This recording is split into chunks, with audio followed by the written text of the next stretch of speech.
Hai teman-teman, selamat datang di channel DMTV Creation. Kembali lagi bersama aku. Nah, hari ini aku akan mengajak teman-teman di rumah untuk mereview sebuah alur film yang berjudul The Yin Yang. Ini adalah film yang dirilis pada tahun 2020. Dan untuk teman-teman di rumah yang mungkin belum tahu ya, jadi film ini tuh berkisah tentang berkumpulnya 4 master terkuat dari berbagai wilayah. Mereka berkumpul untuk mengalahkan siluman terkuat yang memang nih ya belum bisa dikalahkan, karena kalau misalnya nggak dikalahkan bisa menghancurkan dunia. Namun setelah berkumpul malah banyak banget nih konflik dan juga teka-teki yang bikin mereka mencurigai satu sama lain. Kira-kira serumit apakah masalah yang akan mereka hadapi di tengah waktu yang singkat? Nah, langsung saja kita bahas.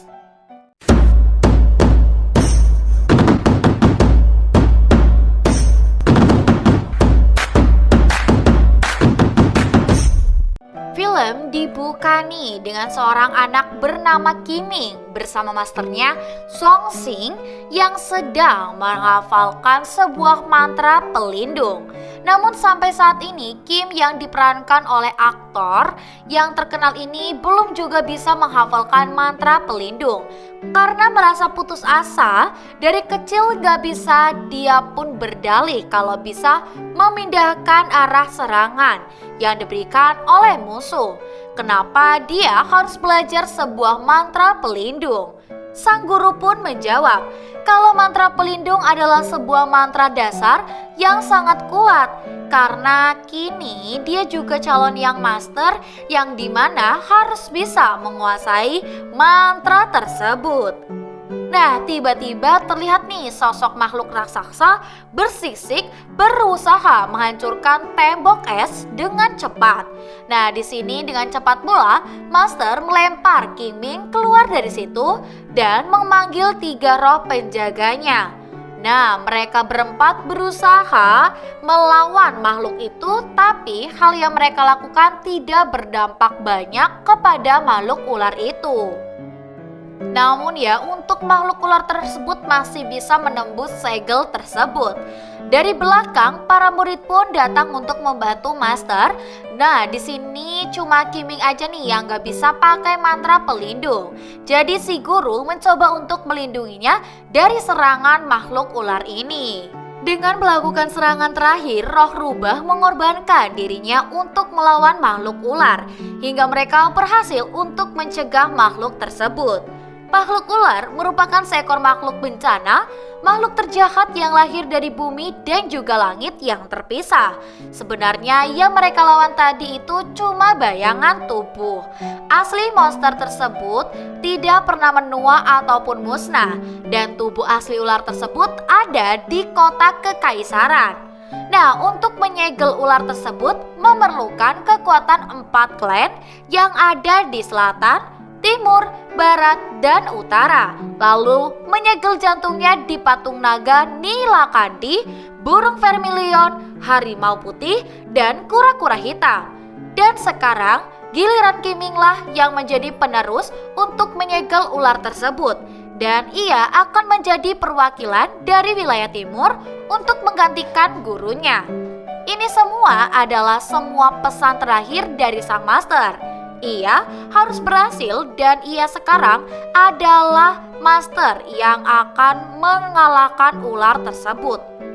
Kabar bayangan ular bencana sudah tersebar ke berbagai penjuru dan 4 master sudah berangkat menuju ke kota kekaisaran. Baru juga sampai di kota, Kiming udah ketemu dengan orang yang lagi berantem. Pria itu merupakan seorang siluman yang berniat minjam kecapi doang. Jadi Kiming menolongnya dan mengembalikannya kecapi yang ia pinjam. Tapi karena lawannya sangat anti dengan siluman, dia pun tidak mengizinkan siluman itu untuk kabur. Nah, karena hal itu, di sini ya dia juga menyerang Kiming dan Kiming memenangkan pertarungannya. Ia mendapatkan kecapi dan pergi meninggalkan orang itu. Nah, iblis yang tadi itu masih nungguin Kiming karena hatinya tersentuh dan ia pun ingin menjadi roh penjaga untuk Kiming. Dan siluman itu bernama Killing Rock. Nah, buat kalian ya yang tadi tahu mengelawan Kiming itu bernama Boya yang diperankan oleh Daeng Lung. Ia kembali untuk mengembalikan kecapi. Lalu yang mendapat sebuah titah atau perintah dari sang ratu untuk mencegah ular bencana di sana. Di sana, Boya juga bertemu kembali dengan Kiming dan juga Long Ye dari wilayah selatan. Ada juga Master Hongro yang sudah masuk ke biliknya untuk beristirahat. Di sana, mereka juga bertemu dengan He Soye, seorang imam kekaisaran yang bertanggung jawab untuk semuanya. Sebelum berpisah, He Soye memasang kubah pelindung biar siluman tidak masuk. Dan pagi harinya para master bersiap-siap untuk melakukan ritual menyembah langit. Gak lama kemudian Putri Camping sudah tiba. Dia dirumuskan putri ini memiliki kekuatan sihir untuk mengendalikan sang ratu. Setelah itu datang pelayan membawa kabar buruk yang dimana Master Hongro telah tewas di kamarnya. Namun hal itu tidak menghambat mereka untuk melanjutkan ritual menyembah langit. Dari masalah yang menjadi tersebut, ratu yang berada di balik tirai memberi mandat Putri Camping untuk bertanggung jawab menginvestigasi dan menangkap pelaku pembunuh Master Hongro. Karena mereka membutuhkan 4 master untuk menyegel ular bencana. Dan dari kejadian tersebut, He Soye yang secara terpaksa sebagai seorang master untuk menggantikan Master Hongro. Dilihat dari mayatnya, ia dibunuh sama siluman. Kiming pun curiga kalau siluman itu ada di dalam istana. Dan gak mungkin juga ada master yang terbunuh padahal kubahnya masih utuh, yang berarti ada impostor yang menggunakan manta tersebut untuk membunuhnya. Nah, mengetahui hal tersebut, Long Ye kemudian menggunakan kecebong untuk mendeteksi apakah di antara mereka ada siluman atau enggak. Dan ternyata kecebong itu mengarah ke Kiming. Tapi ia dibela sama Boya karena semalaman Boya memasang jimat pendengar untuk mengetahui gerak-gerik Kiming.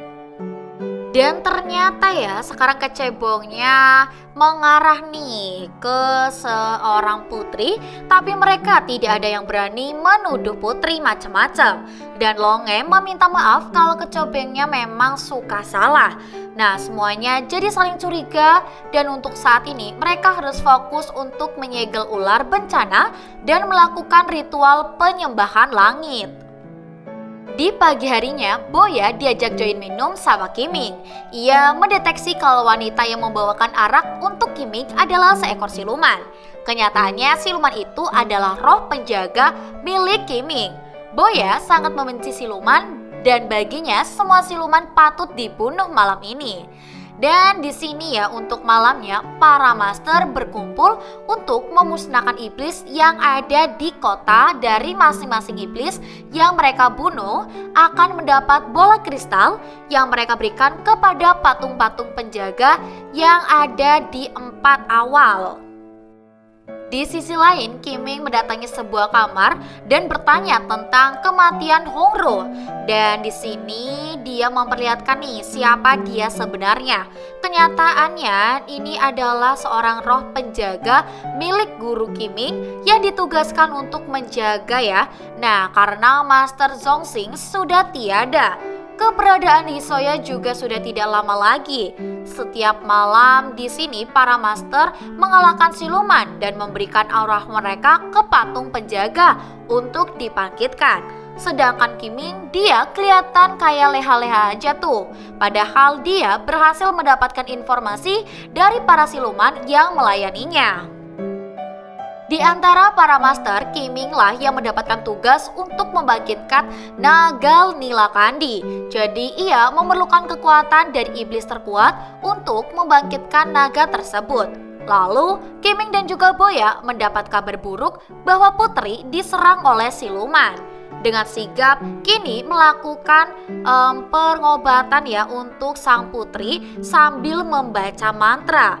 dan di sini langsung menyedot parasit yang ada di punggung putri. Setelahnya, Kiming seperti kesurupan. Di situ, Boya berusaha mencegahnya untuk mengambil air. Beruntung, Kiming bisa melawan dan berusaha mengeluarkan siluman dari para tubuhnya. Kemudian, Boya berhasil menyelamatkan arwah dari siluman cacing tadi dan diberikan ke patung naga Nilakandi. Diketahui cacing itu memakan semua hasrat yang ada di diri manusia. Dan kenapa Putri bisa kerasukan siluman cacing? Karena rumor tadi yang Putri memiliki sihir untuk mengendalikan ratu setelah menaklukkan siluman. Nah, di sini Boya dan juga Kiming lanjut minum bersama. Nah, di sini ya Kiming juga bercerita dan juga menunjukkan masa lalunya kepada Boya. Ia memperlihatkan gurunya yang dibunuh oleh Kiming sendiri. Guru yang sudah memasukinya sejak kecil dan hingga menjadi master seperti sekarang harus mati di tangannya. Malam ini, Kiming bersama Boya dipanggil untuk menghadap Putri. Ia mengucapkan rasa terima kasih karena sudah diselamatkan dari serangan siluman cacing. Di sisi lain, di sini ya masih ada serangga ya masih terus mengawasi setiap orang yang ada di dalam kerajaan. Gak lama kemudian, di sini ya pelindung yang dibuat oleh Hisoya untuk melindungi mereka dari serangan iblis mulai rusak karena sesuatu menyerang lingkaran pelindung tersebut. Dengan sigap, para master segera menuju ke tempat ratu untuk mengecek keadaan. Namun setibanya mereka di sana, terlihat Hisoya yang sedang mengejar dan juga menyerang Longe. Boya semakin bingung, kenapa dan juga alasan apa kok bisa dia menyerang Longe yang mereka langsung mencoba untuk melerainya. Namun dari belakang di sini Longe tercekik oleh jeratan siluman rambut. Sebelum tewas, Longe memberi isyarat kepada Kiming bahwa kenyataannya putrilah yang berusaha untuk membunuh ratu, bukan dirinya. Setelah kejadian itu, mereka semua kembali ke tempatnya masing-masing. Putri sebenarnya tahu kalau siluman rambut itu dipelihara oleh Hisoya. Master Rumput terbunuh karena kecelakaan. Namun Longe sengaja dibunuh oleh Hisoya karena dia sudah tahu rahasia mereka. Dan sasaran mereka sekarang adalah Boya dan juga Kiming karena Hisoya mau mengebangkitkan ular bencana. Mereka menggunakan ratu sebagai wadah pembangkitan ular tersebut. Kiming memberitahu kebenaran kalau Putri dan juga Hisoya mengubah titik dari ular bencana, tapi Boya tidak percaya. Jadi Boya berpikiran yang tidak-tidak kepada Kiming. Di keesokan harinya, mereka melakukan pembuktian dan di sini Kiming akan ke Putri, sedangkan Boya akan ke Hisoya.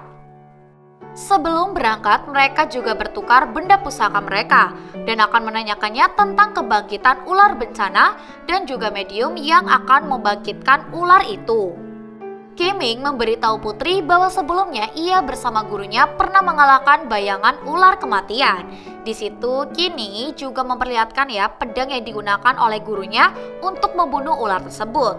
Tapi kemudian dari belakang datang siluman rambut yang langsung membunuh ratu. Sedangkan Boya dengan menggunakan kertas mantra yang diberikan oleh Kiming, ia memerintahkan ini untuk menurutinya. Kalau tidak menurutinya, berarti di sini dia berkhianat sama mendiang gurunya. Dan di sisi lain, Kiming langsung mengejar dan juga mengurung siluman rambut. Ternyata siluman rambut ini memiliki dendamnya sendiri dan kini dendamnya sudah terbalaskan. Ia pun kembali ke wujud aslinya, yaitu sebuah rambut. Dan ternyata ya Putri itu belum mati. Tadi itu cuma teknik untuk pengalihan supaya Putri bisa menyelamatin Hisoya dari perintah yang diucap sama Boya. Nyatanya Putri sekarang lagi jalan sama Hisoya. Tugasnya Hisoya dikirim sama guru Zongxing adalah untuk melayani ratu. Nah selama ini hasilnya tidak pernah berkhianat karena Putri Camping sendirilah yang sebenarnya adalah seorang ratu. Sosok ratu yang selama ini mereka dihormati di balik horden cuma sebuah boneka kardus buat dijadiin kedok sama Hisoya dan juga yang lainnya. Dan di sini Kiming mengetahui segala kebohongan yang dibuat sama ratu.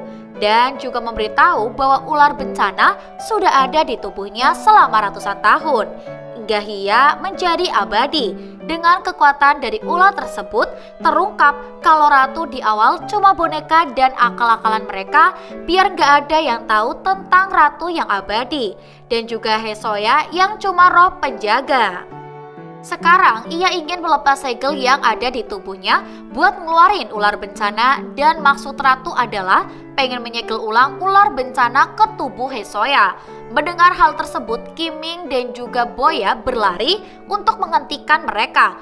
Namun mereka berdua malah datang ke lorong dimensi dan dikurung di sana oleh Hesoya. Namun hal kayak gini doang mudah buat Kiming untuk berhasil keluar dari tempat itu. Kemudian dengan menggunakan mantra, Kiming juga berhasil menyelamatkan Boya yang hampir terkubur pasir. Saat ini, ratu yang memiliki nama asli Fang Yue lagi melahirkan seorang ular. Nah, dia melihatnya bahwa sebagai Zongxi, jadi dia mau ngelakuin apa aja buat Zongxi. Dan pedang yang ada di tangan Kiming merasakan kehadiran ular tersebut, ular bencana telah bangkit kembali. Namun, Hesoya melindungi ular itu dari sekerangan. Dari situ ya, di sini Hesoya langsung menelan ular bencana dan mengembalikan keutuhan tubuhnya yang sudah mulai rapuh. Setelah mendapat sebuah keabadian, Hesoya masih merasa belum cukup nih. Dia masih mau lebih mendeteksi ular bencana.